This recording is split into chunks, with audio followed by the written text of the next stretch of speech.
Hi everyone, Becca here to share day 20 of my story. I've 2/3 of the way finished through this 30-day journey of coming on here live every day to share my story. I grew up dieting and hating my body and wanting to fix it, which is extremely rampant in our society.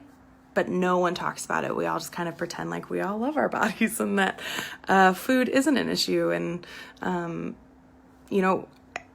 I was ashamed of being ashamed. I didn't talk about it. And that's kind of the story for a lot of people, I think, is this feeling like I should be obsessed with myself and I don't. So this is a problem.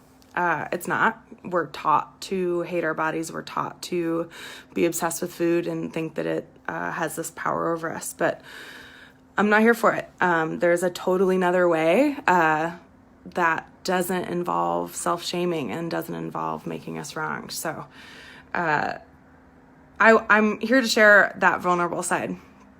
So I started dieting when I was 7 and dieted until 27. And I one time a couple years ago just wrote out each year of my life and what food plan I was on at the time. Either a diet or a program or a way of thinking or a pill or shake or a lot of various options. I tried a lot. But a lot of people, they sort of mark their life by what age they were or where they lived or what band was popular or, kind of these like landmarks in time. And for me growing up, my landmarks were what food plan I was on. I literally tried everything. My very first diet was I had to balance protein and carbs. And so I ate a ton of high-fat, high-protein meals. That was when I first started kind of getting information about food. So as a kid, I was kind of understanding that carbs were the nemesis and protein was great, and it didn't really matter beyond that. I tried that for a couple years, and then in 5th grade, I remember I homeschooled for just a year, and so I was home during the day, and my mom suggested / made me go to Overeaters Anonymous, it's called OA. It's essentially 12-step for food. So I went there. I was there for in and out for years and years, and I, at these meetings, they said things like better in the waist than on it, and I am powerless over food. Those kinds of things that are just like, no. Better in the waist than on it, and I am powerless over food. Absolutely not. Like, in hindsight, I'm like, no. And I hadn't thought about those meetings in a really long time, but I remember being so grumpy at them. I remember this conversation with my mom, like, I don't want to go. I don't, like, why are you making me go? Why are you making me go? I couldn't understand it. And she, I think was meaning well, just was kind of also caught in this diet culture fixation, her own story between her body and, how she was raised. But she said, Becca, if you were a diabetic, if you had diabetes, I wouldn't allow you to refuse insulin.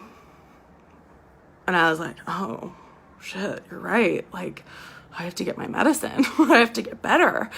And so to her, and then to me as well, as she passed that belief down, as we do, being fat was the equivalent of this deadly disease. This, a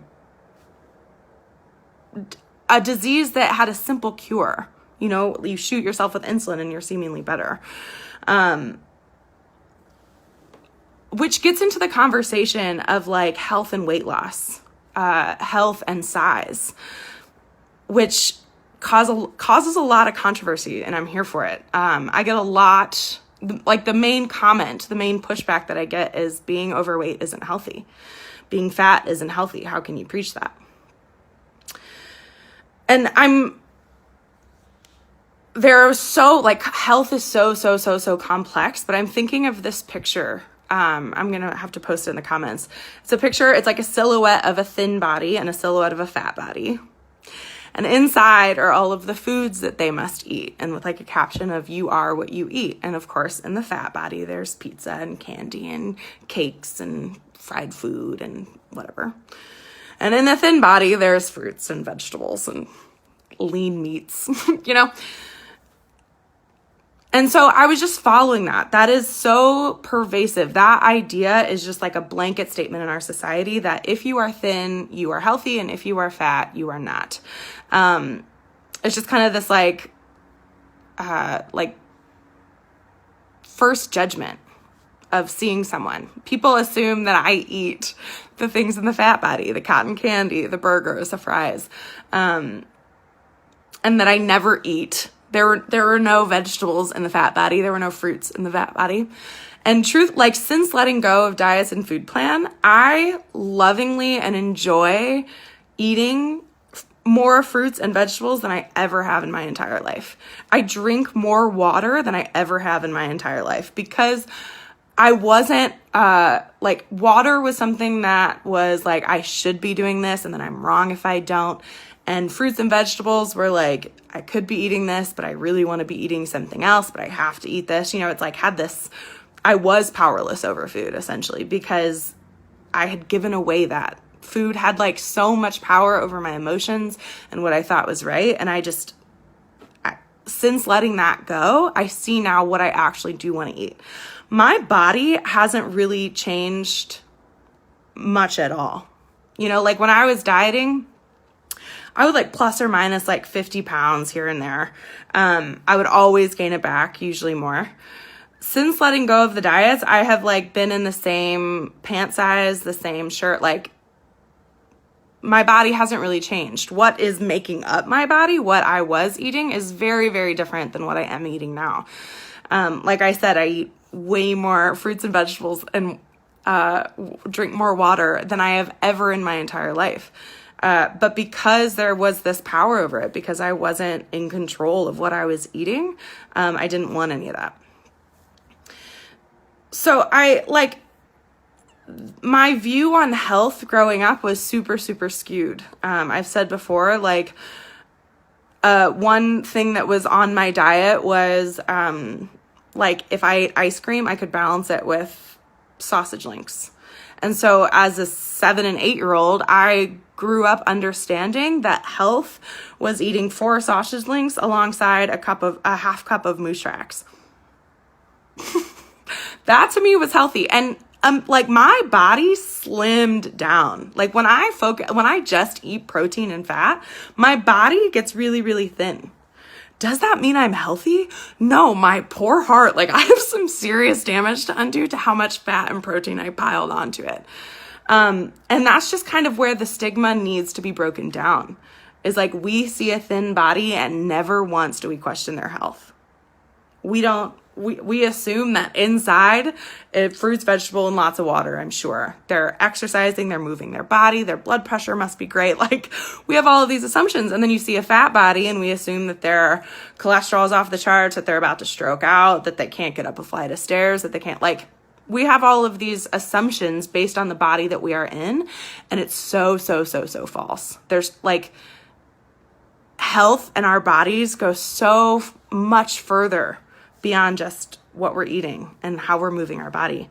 And not to mention like the mental and emotional side of it.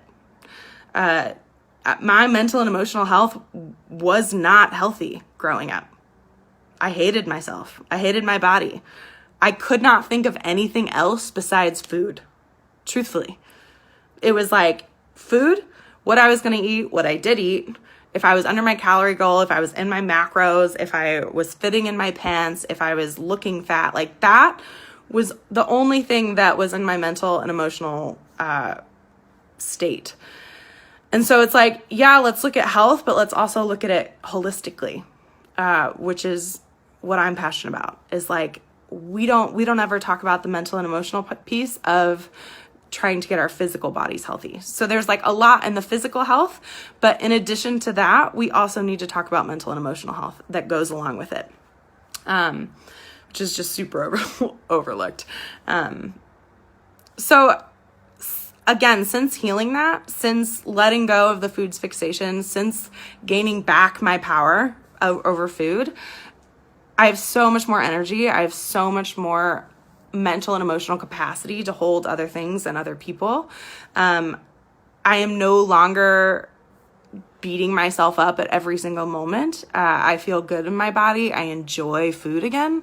I didn't think that was ever really fully possible. I didn't know what things tasted like without either like guilt and shame and fear of gaining weight or grumpiness that I had to eat it. Like between those two things, that was all I could taste. So I will continue to speak for days and days and days about how life-changing letting go of food plans and diets are. There's so much to talk about. But if you struggle with food fixation, if food has this power over you, if you feel like you are powerless over food, if you don't like your body, if you feel uncomfortable in it, if you want to shift it, if you want to change it because you don't like it for some reason, I can help you. Reach out. You do not have to continue on this hamster wheel of like negative cycles with that. I have an online course coming up. I have a group starting this winter. I work privately with clients online. There are so many options for you, and you're healing. So if you feel called, reach out and we can talk. I am sending you all tons and tons of love, and I will be back here tomorrow for day 21.